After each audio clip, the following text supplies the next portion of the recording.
Oke, assalamualaikum warahmatullahi wabarakatuh. Perkenalkan nama saya atau Puji Raihan dengan NIM 201805103000. Saya dari mata kuliah Politik Islam di Asia Tengah, kelas A dengan dosen pengampu Bapak Suwandono. Kali ini saya akan membahas mengenai pembatasan kebijakan pemeluk Islam di negara Kirgistan. Oke, negara Kirgistan adalah sebuah negara kecil yang berbentuk republik di kawasan Asia Tengah yang pernah berada di bawah kekuasaan Uni Soviet.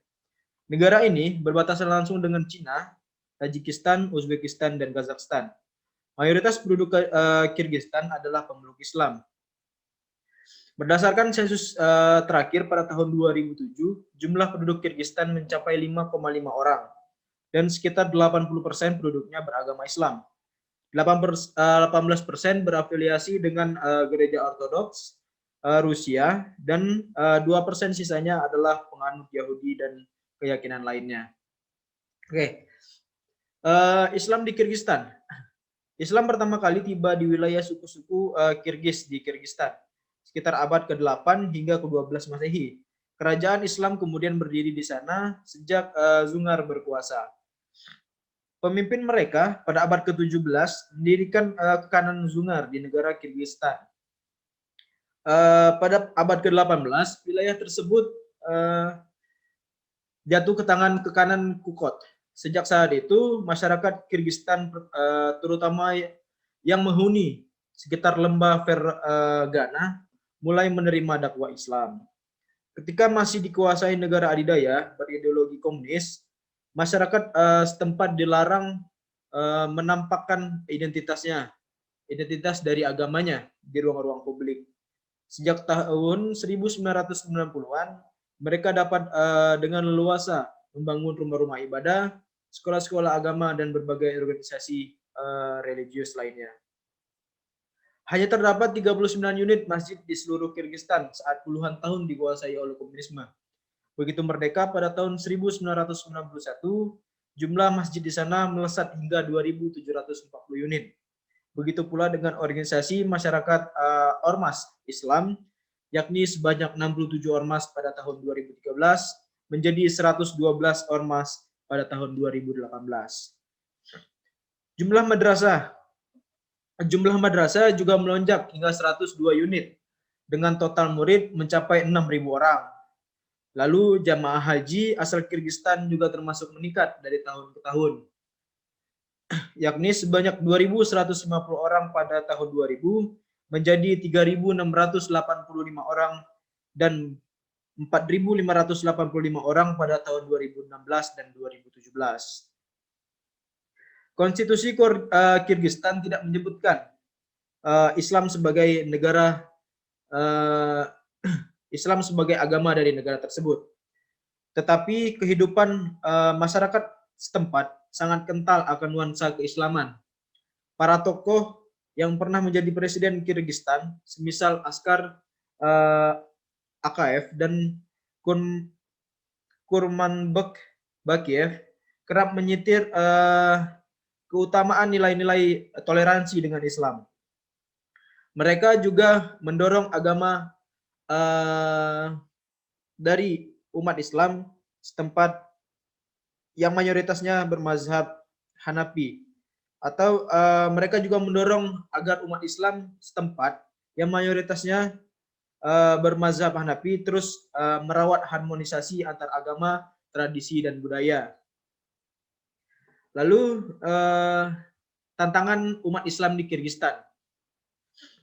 Meski pemeluk Islam mendominasi, namun pemerintah Kirgistan termasuk keras dan tegas terhadap warga Muslim. Seperti kebijakan yang diambil pemerintah Kirgistan awal tahun Januari 2010 lalu, pemerintah Kirgistan mengeluarkan undang-undang baru yang membatasi kegiatan kehidupan beragama di sana. Banyak pihak yang meyakini undang-undang tersebut sengaja diberlakukan supaya pemerintah diberlakukan sebagai upaya pemerintah untuk memaksakan pandangan tentang agama tertentu pada masyarakat, dan targetnya adalah komunitas Muslim di negara tersebut.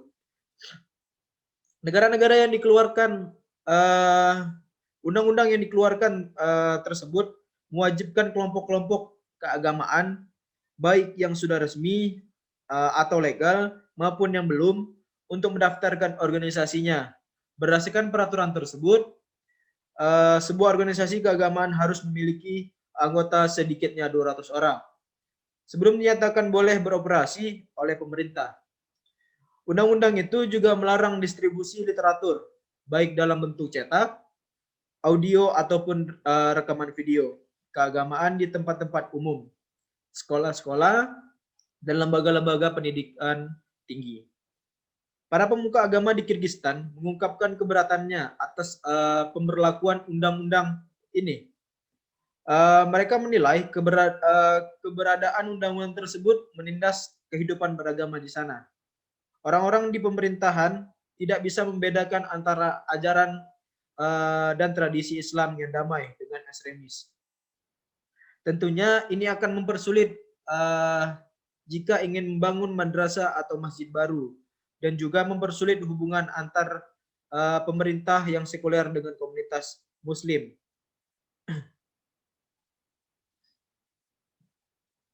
Pengekalan terhadap kebebasan beragama di Kyrgyzstan sebenarnya sudah lama dirasakan oleh umat Islam di sana. Tahun 2007, pemerintah Kyrgyzstan sudah menerapkan larangan jilbab di sekolah-sekolah di wilayah selatan. Akibatnya, jumlah siswa yang memakai jilbab terpaksa keluar, bahkan putus sekolah. Pada awal Maret 2009, pemerintah Kyrgyzstan kembali menegaskan soal pelarangan jilbab di institusi pendidikan. Salah satu staf senior di Departemen Pendidikan berdalih bahwa Kyrgyzstan adalah negara yang menganut sistem sekularisme. Ketika pilihan dihadapkan antara pendidikan dan kerudung, mereka memilih pendidikan, ujarnya kepada kantor berita Reuters. Kudai Bergenova menganggap jilbab dan agama sebagai bentuk dari serangan terhadap para siswa di sekolah. Untuk itu, mereka harus dilindungi, dan juga para siswa yang tidak hadir di kelas pada hari Jumat siang karena melaksanakan sholat Jumat. Untuk selanjutnya, sekularisme dan konflik mempersulit Muslim di Kyrgyzstan. Kendati pemeluk Islam mayoritas di sana, namun Kyrgyzstan menerapkan azas sekuler dalam pemerintahannya. Kyrgyzstan adalah negara kecil yang berbentuk republik di kawasan Asia Tengah yang pernah berada di bawah kekuasaan Uni Soviet. Negara ini berbatasan langsung dengan Cina, Tajikistan, Uzbekistan, dan Kazakhstan.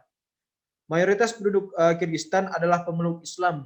Berdasarkan sensus terakhir pada tahun 2007, jumlah penduduk Kyrgyzstan mencapai 5,5 juta orang, dan sekitar 80% penduduknya adalah beragama Islam, 8% berafiliasi dengan gereja Ortodoks Rusia, dan 2% sisanya adalah penganut Yahudi dan keyakinan lainnya. Pengaruh Rusia mulai menyusup ke dalam Kyrgyzstan sejak 1918 hingga semua wilayahnya jatuh di bawah pemerintahan Uni Soviet pada tahun 1936. Pemerintahan Uni Soviet turut menciptakan perubahan dalam budaya dan ekonomi Kyrgyzstan. Ketika itu, rezim komunis telah mengubah tulisan Kyrgyzstan yang terdiri dari huruf Arab menjadi huruf Rusia pada tahun 1941. Para ulama dan tokoh Islam kurang sepakat dengan pandangan yang seolah-olah mempertentangkan antara budaya dan agama. Padahal keduanya dapat selaras dan saling menguatkan. Sebagai contoh, leluhur-leluhur orang-orang Kirgiz ternyata sudah lama mengenal busana yang menutup aurat. Para perempuan mengenal elekhek, yaitu kerudung atau untuk menutupi seluruh rambut hingga leher. Pada bagian atasnya terdapat semacam tutup kepala yang biasanya dihiasi motif-motif floral. Untuk saat ini, pemerintah Kyrgyzstan terus menyokong kemajuan umat Islam, terutama melalui dunia pendidikan. Komisi Urusan Agama Kirgistan bekerja sama dengan organisasi-organisasi ulama dan pakar pendidikan telah mengembangkan 3 proyek reformasi pendidikan. Organisasi 3 proyek reformasi pendidikan. Onogu konsepsiasi atau konsep baru pendidikan, standarisasi kurikulum madrasah, serta kursus-kursus keagamaan. Kerjasama ini didasari semangat untuk membekali generasi muda Muslim Kirgistan dengan pengetahuan agama yang benar. Majelis ulama setempat meyakini paham radikalisme dan ekstremisme tidak akan menjangkiti mereka selama ilmu-ilmu agama diajarkan dengan benar oleh tenaga pengajar yang tepat pula. Kalangan utama juga menyambut baik keinginan pemerintah setempat untuk mereformasi madrasah tradisional. Dengan begitu, murid-murid tidak hanya menerima mata pelajaran agama seperti tadarus Al-Quran, hadis, ilmu nahwu, saraf, akidah, akhlak, tetapi juga ilmu-ilmu umum lainnya. Oke, sekian pembahasan dari saya mengenai pembatasan kebijakan mengenai pembatasan kebijakan pemeluk Islam di negara Kirgistan. Jika ada salah dalam penyampaian kata, saya mohon maaf. Sekian, terima kasih. Assalamualaikum warahmatullahi wabarakatuh.